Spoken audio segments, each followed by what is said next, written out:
Dalam 1 Yohanes 1 ayat 9 dikatakan, Ia adalah setia dan adil. Jikalau kamu mengaku dosamu, Ia akan menyucikanmu dari segala pelanggaranmu.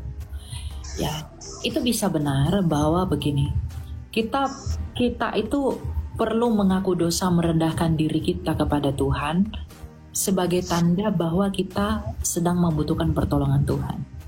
Jadi kita bukan mengaku dosa kepada iblis itu.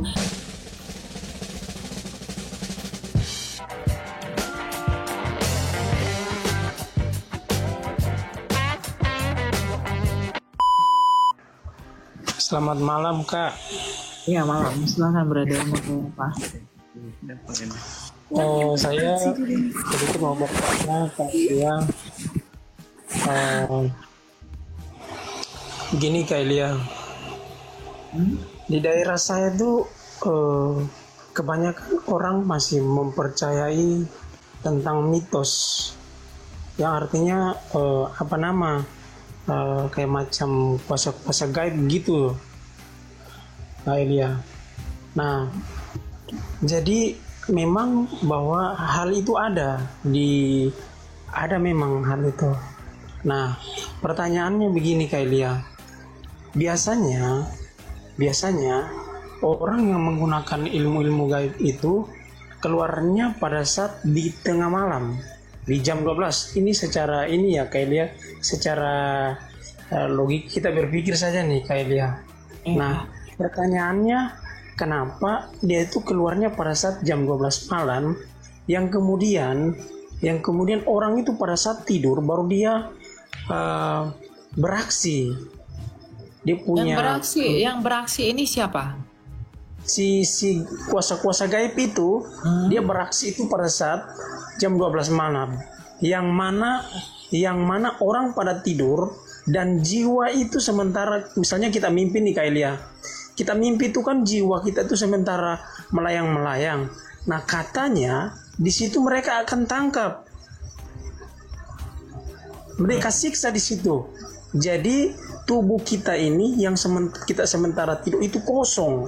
Jadi mereka akan siksa di situ sampai kapan kita ini mengaku dosa-dosa kita lalu akan dilepas. Apakah itu benar atau tidak itu, Kak Elia?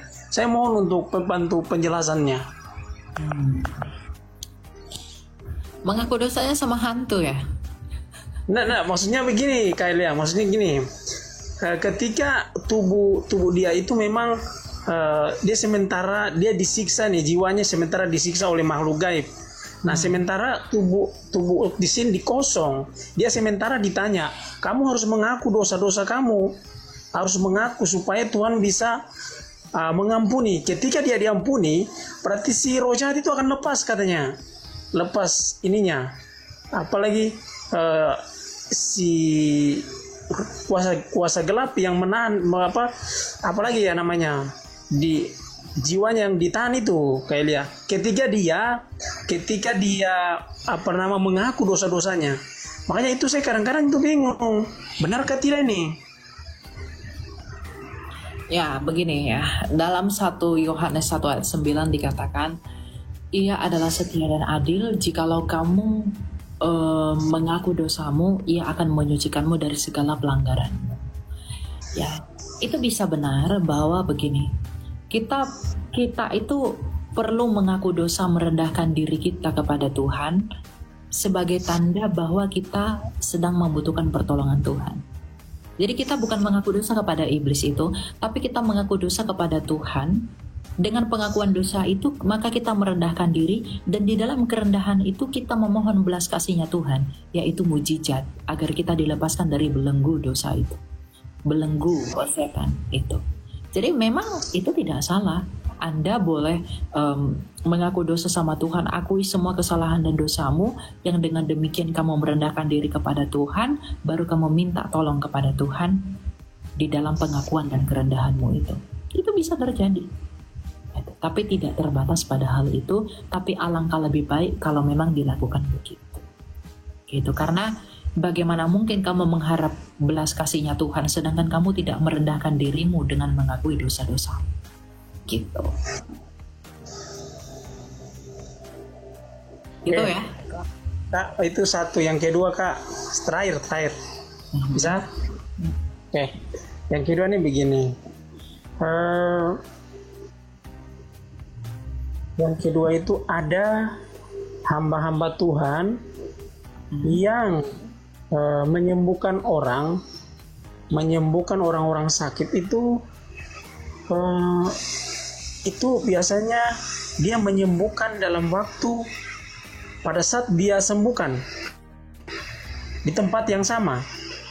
Ketika orang itu pulang di rumah, penyakit itu kambuh kembali Kak Elia. Nah, pertanyaannya itu bagaimana kira-kira itu? Apakah kuasa Tuhan yang betul-betul disembuhkan atau bagaimana? Persoalannya dia menyembuhkan orang itu pada saat dia menyembuhkan di waktu yang sama, tempat yang sama. Setelah orang itu pulang di rumah, dia mengalami penyakit kembali lagi. Gitu kalian. Itu bukan sembuh berarti, itu sugesti doang. Berarti nggak sembuh. Jadi jangan salahkan Tuhan lah. Kamu terlalu terburu-buru menyebutnya sembuh, padahal nggak sembuh. Nggak bisa gitu lah. Jangan salahkan Tuhan, salahkan diri kita sendiri. Kita berani kali sebut dia sembuh, berarti belum sembuh. Gitu. Itu sugesti berarti. Gitu, ya, berarti nggak sembuh, belum sembuh. Oke Kak, terima kasih. Oke ya, kita lanjut. Silakan Erlin. Ya, memang bermacam-macam orang-orang ini ya. Pertanyaannya macam-macam, lalu suara-suara di belakang pun bermacam-macam. Ada suara air terjun, ada suara bom ya, ada suara motor lah, suara apa. Ya nggak apa-apa lah. Silakan Erlin. Ibu Erlin, selamat malam, shalom. Oke, kalau tidak ada kita lanjut. Ya. Ini banyak banget ini ya, suara backgroundnya. Silakan Catherine. Gak jadi Kak. sorry. Oke.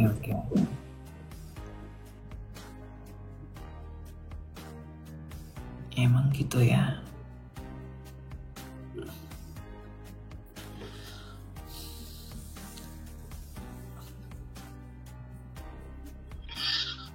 Ya, silakan Vira. Halo Vira Gerung. Siapa nyuruh? Silakan Vira. Nah, ini suara apa? Halo Vira Gerung. Siapa nyuruh? Silakan Vira.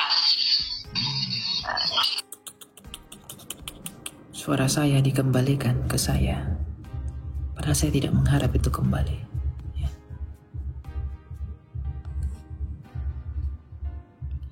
100 orang yang meminta, 100 orang. Silakan David. Malam. Pak, menjauh dulu dari TV, matikan dulu TV-mu, baru ngobrol ya. Ya. Apakah sudah dimatikan? Nah, Itu bukan TV bang. Apa namanya? Ada pesan masuk. Itu teman. Jadi. oh ya, suruh dulu pergi temanmu itu ya. Ya, saya yang pergi bang. Oke. Mau tanya apa Pak? Gini bang, saya ini kan rumah tangga saya agak semberawut gitu bang. Istri saya sudah 7 tahun ninggalin saya. Saya selalu memaafkan dia, selalu mengampuni dia supaya punya 2 anak sekarang. Jadi minta doa dari abang biar abang bisa. Udah biar punya Tuhan anak? Bisa. Ya udah punya anak bang. Oke. Terus Bapak mau Biar tanya Tuhan minta doa abang biar Tuhan bisa memulihkan rumah tangga saya bang. ya. Bapak juga berdoa dong sama Tuhan. Tuhan, Iya saya juga berdoa aja. kasihanilah saya biar rumah tangga saya. Dan kalau kamu berdoa begitu, maka kamu harus melakukan ya, istrimu. Ya. Menjamah hati istri saya. Menjamah hati istri saya begitu bang. Ya. Jadi lakukan yang terbaik ya. Tuhan tahu hatimu. dan dia akan menuntun kamu kepada jalan yang kamu mau dan kamu kehendaki selama itu sejalan dengan kehendak Tuhan. Yang kamu butuhkan di situ adalah iman dan ketekunan di dalam doa. Oke? Iya. Oke. Jadi Ya. gini Bang,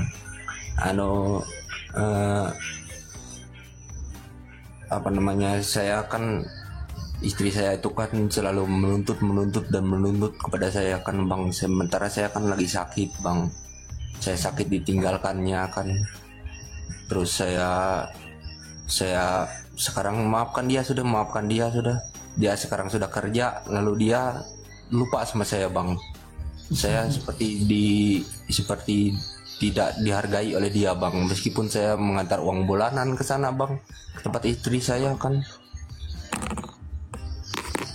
Nggak apa-apa, Bapak tetap berdoa ya, jangan putus pengharapan, oke? Iya. Semangat selalu ya Pak ya. Ya, terima kasih. Ya, semangat. Iya, begitu.